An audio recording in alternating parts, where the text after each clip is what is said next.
Hi everyone, I'm here again to start a reading vlog.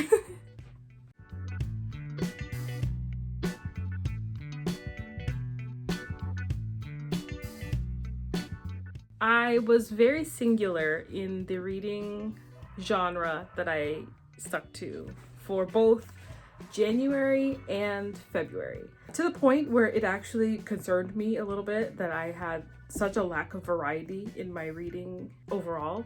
I'm sitting around 56 books and I could say 90% of those are horror, which I love horror. Your girl is a horror girly, but I need some variety in my life, even if it's just to say, okay, I don't like that. So I decided to do a full switch around, and I am going to read historical fantasy. Now, have I ever read historical fantasy? No, but I have 4 books on my shelves currently that I wanted to try out, and I figured if I don't like historical fantasy, I'm just gonna get all 4 out of the way at once and we go forget about them. So the first book that I decided to read is The Mermaid from Jeju by Sumi Hahn. It is an interesting story. I will say I have already started this. I'm about 50% through. I started it on a reading stream, and I got halfway through. How do I describe this novel? It's about a young girl in Jeju, the island of Jeju in Korea, dealing with the world post World War II. And basically the people are looking for communists and reporting each other. And the main character, Junja, is a Hanyo from a family of Hanyo. If you don't know what that is, it's basically they're female divers, like free divers. But they're actually like pinnacles of their town. Like these women will go and they dive. It's very dangerous, but they dive and they bring back ocean things for people to eat and sell and use. She convinces her mom to let her take a trip to the mountains where she meets a boy that she kind of falls for pretty quickly. But when she returns home, she finds out her mother is on her deathbed, and things kind of go from there. She's entangled with that boy who is an activist. He's pro-Korea, and he gets arrested. And at the point I'm at, he was just arrested, and she's kind of got to decide what she's gonna do next. Her grandmother didn't want her to be involved in anything political, but she's kind of found herself in that situation. I feel like that was a really long-winded and not clear summary, but it also shows that I am not really sure what's going on in this book. I don't know where the fantasy comes in per se. I think they do mention dreams a lot and the meaning of dreams, and like the Hanyo dive and they're supposed to have a dream with the Sea King, and the Sea King is supposed to give them something, but I don't know if it's fantasy or if it's what they believe. I don't know if that's coming across, if my point is coming across.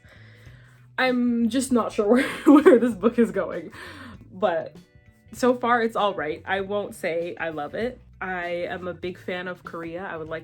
I'm planning to go this year. I don't know if I'll have time to visit Jeju, because Jeju is actually like an island from Korea, like away from Korea, so we'll see. Overall, I'm gonna continue reading it. I'm not sure what it will be rated, but we're giving it a shot. Historical fantasy, woo! By the way, I took the classification of these books based off of Goodreads, because I don't know, reading the blurb on the back, I wouldn't have classified it as historical fantasy. I mean, obviously it says mermaid, but the Hanyo are mermaid people. They're not real mermaids. So I wouldn't have personally classified it as a historical fantasy. However, according to Goodreads, it fits under historical fantasy. That's what I'm going with. Sue me. So I'm actually listening to the audiobook and reading it at the same time, just because the audiobook pronunciations are a little strange. So I've been doing both at the same time. I think I have like 2.5 hours left of the audiobook. So might finish today, might finish tomorrow. I haven't written yet today, so we'll see. Let's read.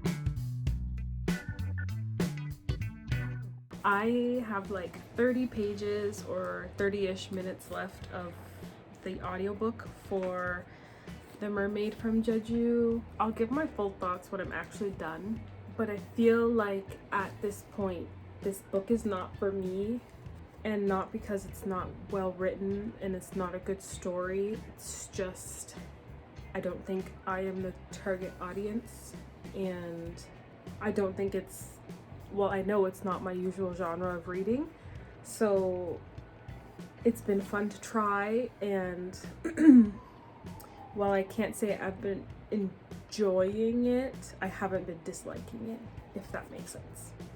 So I'm going to listen to the last half hour and give you my final thoughts and rating and whatever.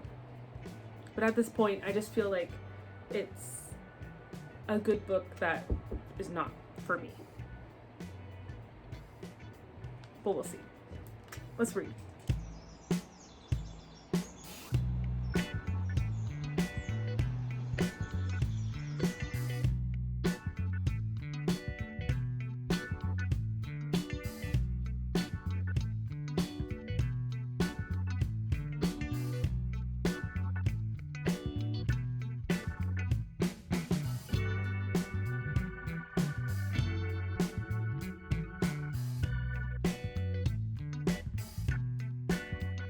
Okay, I finished the book. What do I have to say? I still think this book was not for me. As somebody who is interested in Korea, I found the setting very interesting, and obviously the history was cool to learn about, although I'm not a history buff. As we know from We're Trying Historical Fiction, I'm not a history buff, but the setting was cool to learn about. What do I say? I feel like the story was disjointed. It started with one character and followed this one character until she's basically going to get married, and then from there it kind of goes back and forth, back and forth, back and forth until we meet up at the end of the story, I guess. And it wasn't confusing, but I don't know what the point was. I feel like it could have been told chronologically, like part 1, part 2. I don't know. I'm conflicted. It's a 3-star read. 3 stars. And that's a loving 3 stars because it wasn't poorly written. I just didn't love the story and it wasn't for me. So it's a loving 3 stars, not a bad 3 stars or whatever. 3 stars is fine. I'm looking at the Everand description, and it says, inspired by a true event on Korea's Jeju Island in 1948, Sumi Hahn's debut novel is a magical saga that explores what it means to truly love despite all odds. But do I think that is what I read? Because in the end,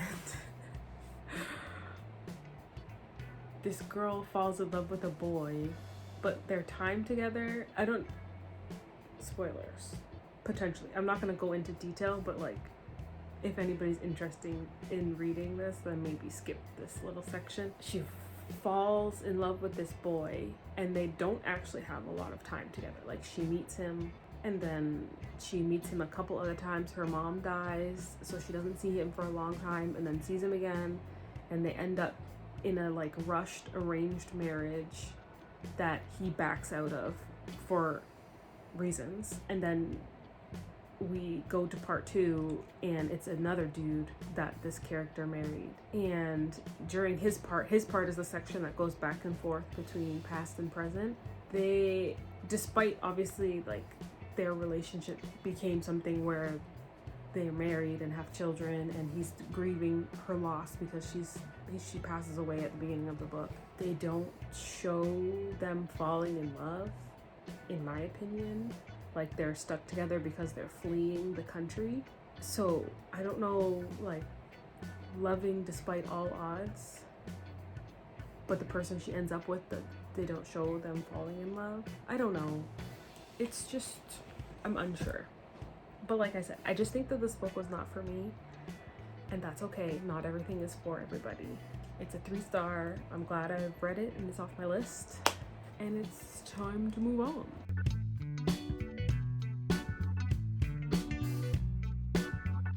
The Mermaid from Jeju was 3 stars. Now I am going to move on to one of my most anticipated reads for the year. It's on my 24 and 24 spread. I'm going to try The Warm Hands of Ghosts. I was so excited. I like pre-ordered this and everything.